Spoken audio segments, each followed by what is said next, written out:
નમસ્કાર. આજના આ ખાસ વિશ્લેષણમાં સ્વાગત છે. જો સરકારી ક્ષેત્રમાં કરિયર બનાવવાનું સપનું હોય તો આ માહિતી સત્ર ખરેખર કામ લાગશે. આજે આપણે ગુજરાત ગૌણ સેવા પસંદગી મંડળ એટલે કે GSSB દ્વારા બહાર પાડવામાં આવેલી લેબ ટેકનિશિયનની લેટેસ્ટ ભરતીનું સંપૂર્ણ બ્રેકડાઉન જોવાના છીએ. આજના આ સત્રમાં લાયકાતથી લઈને અરજી કરવા સુધીની A to Z માહિતી એકદમ સિમ્પલ ભાષામાં ક્લિયર કરીશું. તો ચાલો સીધી જ શરૂઆત કરીએ. વિભાગ 1 લેબ ટેકનિશિયન માટે સરકારી નોકરીની તક. જુઓ, આ આંકડો ખરેખર નોંધપાત્ર છે. પૂરા 100 પદો. આ માત્ર કોઈ સામાન્ય નંબર નથી, પણ લેબ ટેકનિશિયન માટે બરાબર 100 સરકારી જગ્યાઓ બહાર પડી છે. હવે જ્યારે એકસાથે આટલી બધી વેકેન્સી આવે ત્યારે એનો સીધો અર્થ એ થાય કે તક તો મોટી છે જ, પણ સાથે કોમ્પિટિશન પણ જોરદાર રહેવાની છે. રાજ્યભરમાંથી અનેક લાયક ઉમેદવારો આ માટે દાવેદારી નોંધાવશે. આ 100માંથી એક સીટ પાક્કી કરવા માટે ભરતીની પૂરેપૂરી અને સાચી માહિતી હોવી બહુ જ જરૂરી છે. હવે આગળ વધીએ વિભાગ 2 તરફ. લાયકાત અને ઉંમર મર્યાદા. એજ્યુકેશન ક્વોલિફિકેશનની વાત કરીએ તો BSc એટલે કે બેચલર ઓફ સાયન્સની ડિગ્રી તો જોઈશે જ. પણ હા, અહીં એક ટ્વિસ્ટ છે. ગમે તે વિષય નહીં ચાલે. સ્નાતક કક્ષાએ કેમિસ્ટ્રી, માઇક્રોબાયોલોજી, બાયોકેમિસ્ટ્રી અથવા બાયોટેકનોલોજી જેવા સ્પેસિફિક વિષયો હોવા ફરજિયાત છે. અને આટલું પૂરતું નથી. આ ડિગ્રીની સાથે diploma in laboratory technology pass કરેલું હોવું પણ કમ્પલસરી છે. મતલબ કે થિયરી કરતાં પ્રેક્ટિકલ નોલેજ પર અહીં વધારે ફોકસ કરવામાં આવ્યું છે. ઓકે, ચાલો આમાં થોડા ઊંડા ઉતરીએ અને ઉંમર મર્યાદા સમજીએ. અહીં જનરલ કેટેગરી માટે 18થી 36 વર્ષની લિમિટ છે, પણ જો SC, ST કે OBC વર્ગમાંથી આવતા હોવ તો બહુ મોટી રાહત છે. અનામત વર્ગના ઉમેદવારો પૂરા 41 વર્ષની ઉંમર સુધી અરજી કરી શકે છે. આ 5 વર્ષની છૂટછાટ ખરેખર એવા લોકો માટે એક ગેમ ચેન્જર સાબિત થઈ શકે છે જેઓ લાંબા સમયથી સરકારી નોકરીની તૈયારી કરી રહ્યા છે. વિભાગ 3 ફી અને જરૂરી દસ્તાવેજો. અહીં એક બહુ સરપ્રાઇઝિંગ વાત જાણવા મળશે.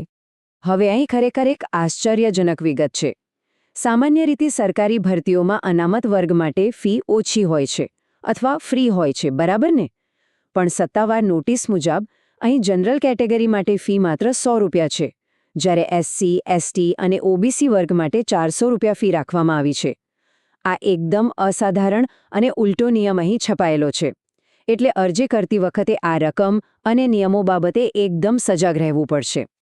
ચાલો, ફીની વાત થઈ ગઈ. હવે ફોર્મ ભરતા પહેલાં કયા કયા ડોક્યુમેન્ટ્સ હાથવગા રાખવાના છે એનું લિસ્ટ જોઈ લઈએ. આ 6 વસ્તુઓ ખાસ તૈયાર રાખવી જ પડશે. પહેલું, ગ્રેજ્યુએશનની માર્કશીટ. બીજું, આધાર કાર્ડ. ત્રીજું, ચાલુ મોબાઈલ નંબર અને ઈમેલ આઈડી. ચોથું, લેટેસ્ટ પાસપોર્ટ સાઇઝ ફોટો અને સહી. પાંચમું, અનામત વર્ગ માટે જાતિનો દાખલો. અને છઠ્ઠું, OBC ઉમેદવારો માટે ખાસ નોન ક્રિમિલેયર સર્ટિફિકેટ. અરજીમાં કોઈ જ ભૂલ ના થાય એટલે આ બધું પહેલેથી ચેક કરી લેવું સારું. ચાલો હવે આવીએ વિભાગ 4 પર. અરજી પ્રક્રિયા અને અંતિમ તારીખ. અરજી સબમિટ કરવા માટે આ 3 ચોક્કસ સ્ટેપ્સ ફોલો કરવાના રહેશે. સ્ટેપ 1, આપણે આગળ વાત કરીએ એમ પહેલાં 6 ડોક્યુમેન્ટ્સ ભેગા કરવા. સ્ટેપ 2, રજિસ્ટ્રેશન અને OTP માટે પોતાનો ચાલુ મોબાઈલ ફોન સાથે જ રાખવો. અને સ્ટેપ 3, ફોર્મ ભરવા માટે રૂબરૂ શ્રી તિરુપતિ ઓનલાઈન સેન્ટર જવાનું રહેશે. આ સેન્ટર મહેસાણા 1માં રાજમહેલ રોડ પર ફુવારા પાસે આવેલા ગણપતિ મંદિરની બાજુમાં મંગલમૂર્તિ કોમ્પ્લેક્સમાં છે. હા, ખાસ નોંધ લેવી કે ઉમેદવારે ત્યાં જાતે હાજર રહીને જ પ્રક્રિયા પૂરી કરવાની છે. અને જુઓ, અહીં એક બહુ જ મજેદાર વાત નોટિસ કરવા જેવી છે. અરજી કરવાની છેલ્લી તારીખ 20 મે 2026 છે.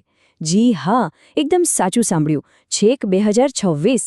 સરકારી ભરતીઓમાં આટલો લાંબો સમય સામાન્ય રીતે ક્યારેય જોવા નથી મળતો. પણ સારી વાત એ છે કે આ વિશાળ સમયગાળાને લીધે જો કોઈ ડોક્યુમેન્ટ્સ ખૂટતા હોય, ખાસ કરીને નોન ક્રિમિલેયર કઢાવવાનું બાકી હોય, તો એના માટે પુષ્કળ સમય મળી રહેશે. છે ને એકદમ યુનિક વાત?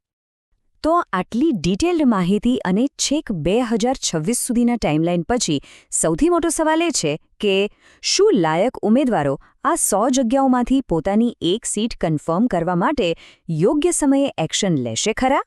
ભવિષ્યમાં પણ આવી સરકારી ભરતીના અપડેટ્સ સીધા ફોન પર મેળવવા હોય તો 8001913005 પર વોટ્સએપ દ્વારા સંપર્ક કરી શકાય છે. અને હા, વધારે માહિતી માટે શ્રી તિરુપતિ ઓનલાઈન સેન્ટરની યુટ્યુબ ચેનલ પણ વિઝિટ કરી શકાય છે. આજના આ વિશ્લેષણમાં જોડાવા બદલ ખૂબ ખૂબ આભાર. આશા છે કે આ સત્ર સરકારી નોકરીની તૈયારીમાં એકદમ પરફેક્ટ માર્ગદર્શક સાબિત થશે.